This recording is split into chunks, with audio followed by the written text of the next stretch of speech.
Hello there, very good afternoon to you. Thank you for joining us on this edition of Citizen Live at 1. I'm Janet Bogwa. In just a few moments, we'll be crossing over to our reporter, Kendago Badia, who is in Baringo. But first, let's bring you the story that he's following for us. Over 60 families have been rendered homeless in Mukurtani Village in Baringo County after suspected Pokot raiders attacked the village and torched their houses. Residents claim the attackers looted their livelihood in the 7-hour ordeal without response from police officers whose camp is only 100 meters away. Kendago Badia filed the story.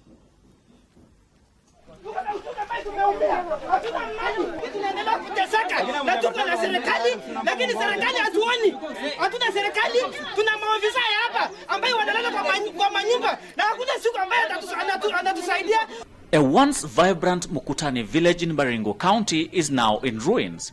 Residents fleeing their homes, running for their dear lives in fear of more attacks.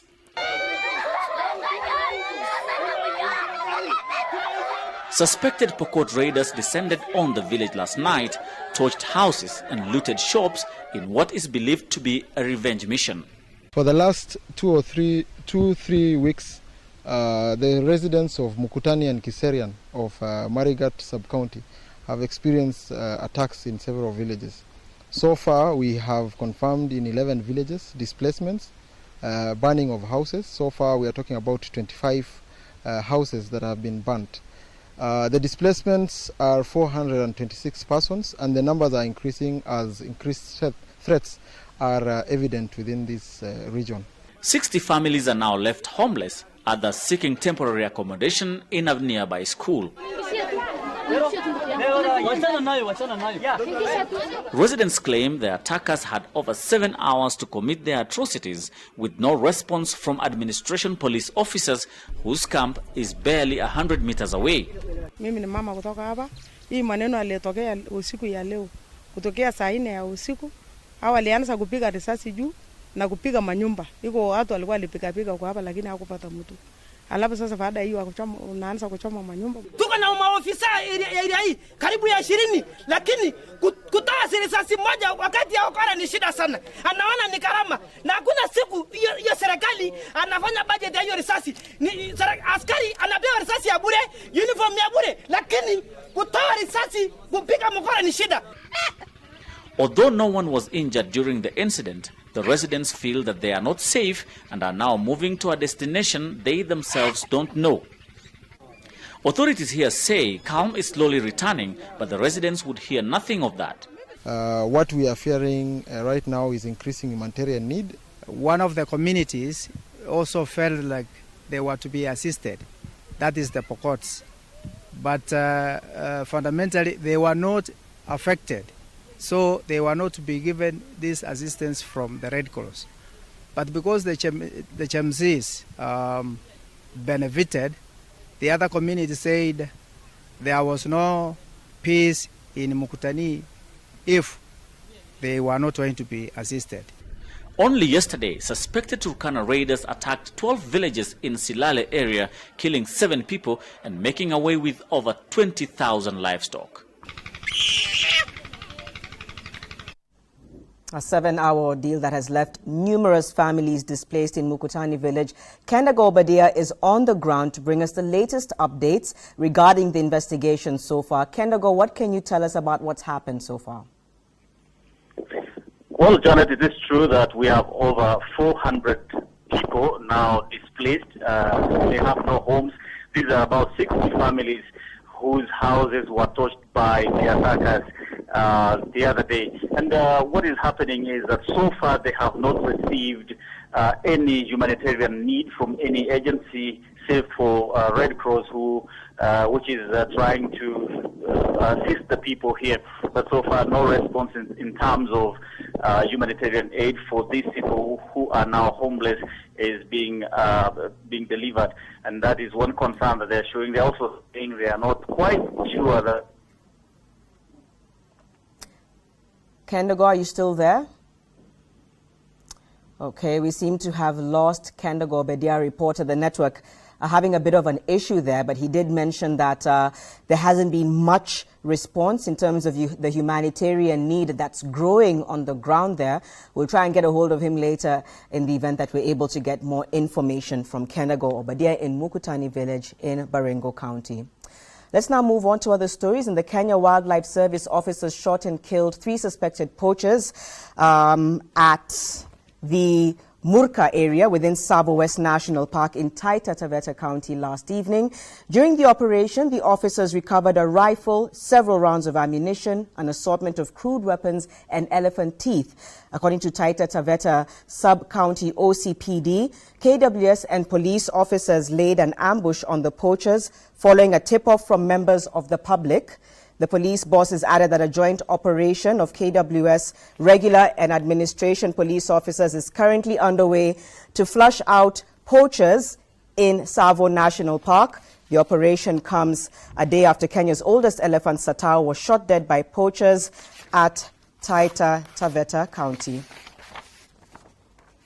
Tusks, 1 axe, 2 pangas, bows and arrows, and the arrows were poisoned.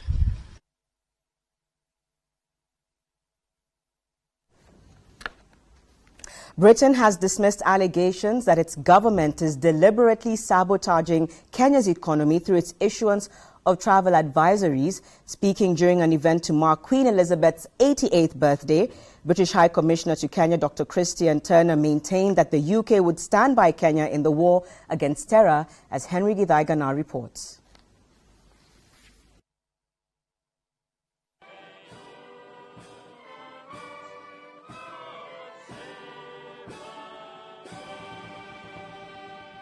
Kenya's relations with the United Kingdom have in the last 1.5 months come under serious scrutiny. This follows Britain's decision to issue travel advisories against Kenya in the wake of heightened insecurity threats.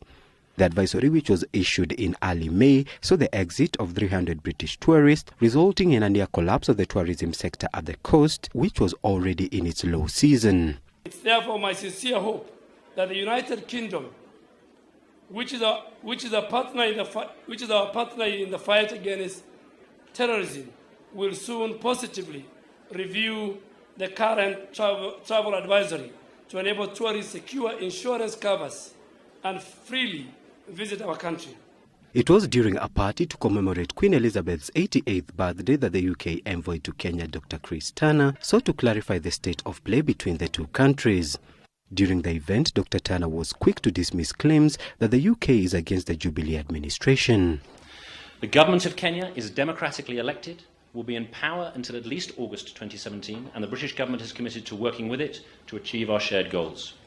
We are glad to do so in a climate which allows for strong opposition, space for civil society, a free media, respect for human rights and an end to impunity, the rollout of devolution, tackling corruption and full implementation of Kenya's constitution. The envoy said the UK is not waging economic sabotage against Kenya, a perception that has been furthered by the UK's ban on miraa exports from Kenya. The suggestion made by some that the UK would want economic sabotage in Kenya is frankly laughable. An attempt on the part of the UK to sabotage the Kenyan economy would therefore represent a massive own goal. And as I hope our Uruguayan friends will learn this evening, we are not in the habit of own goals.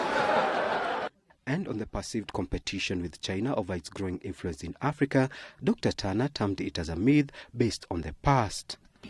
This is not the Cold War or the Great Game of the 19th century. This is a multipolar world where all countries benefit from a rise in foreign investment. I welcome and am excited about Chinese investment in Kenya.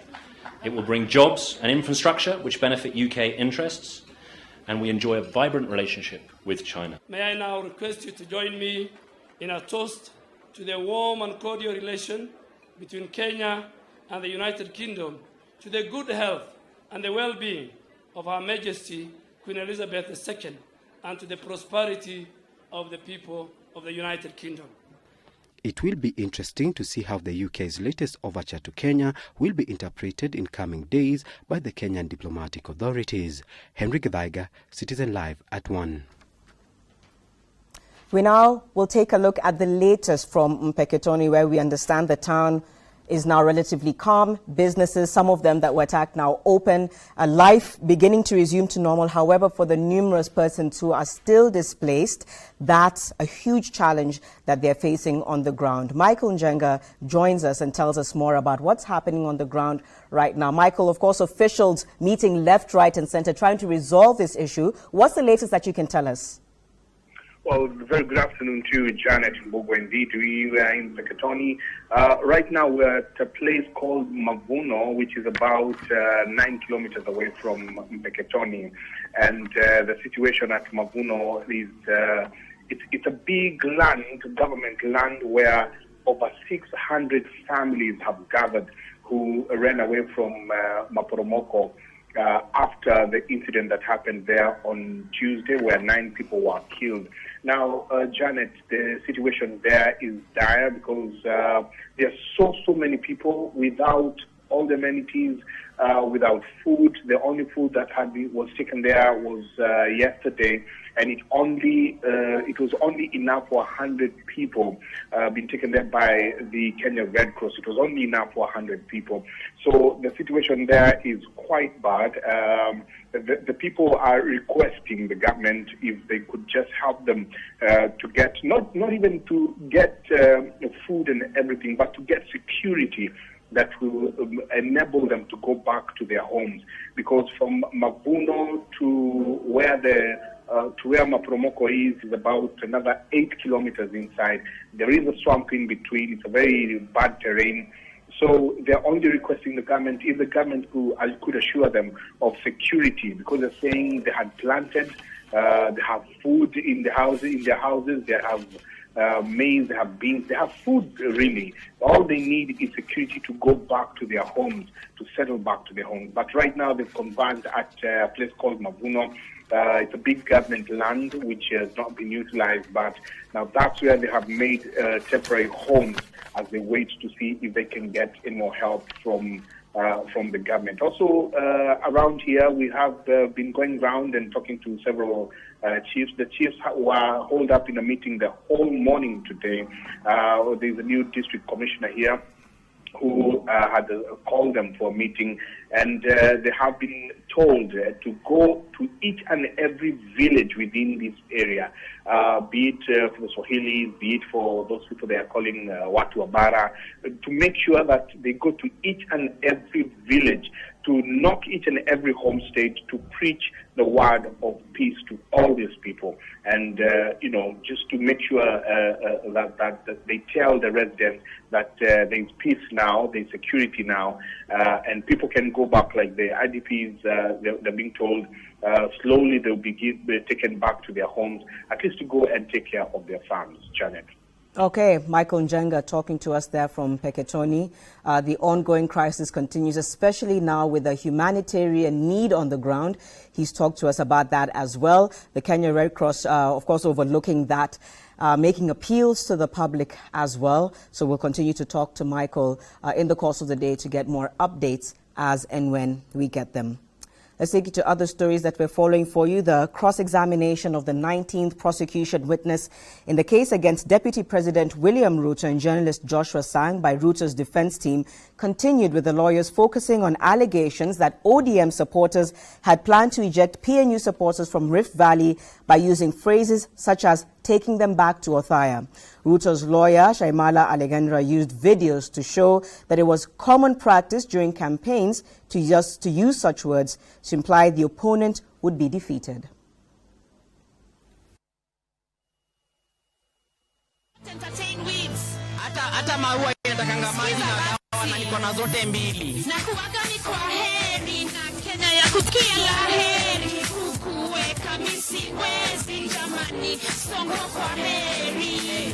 We like President Moi to retire to his farm,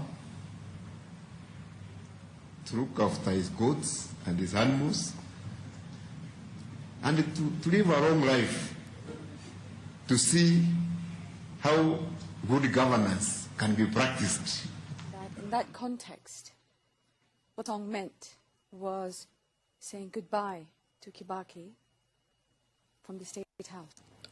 I don't know if it means goodbye from State House or because what made me think is because if it meant could buy Kibaki from State House, why IDPs was there? The song you heard being played, madam, the lyrics you testified, was Goodbye Kibaki. Am I right? Yes, correct. And that was the lyrics that you heard? Yeah. There was nothing more in the lyrics, right?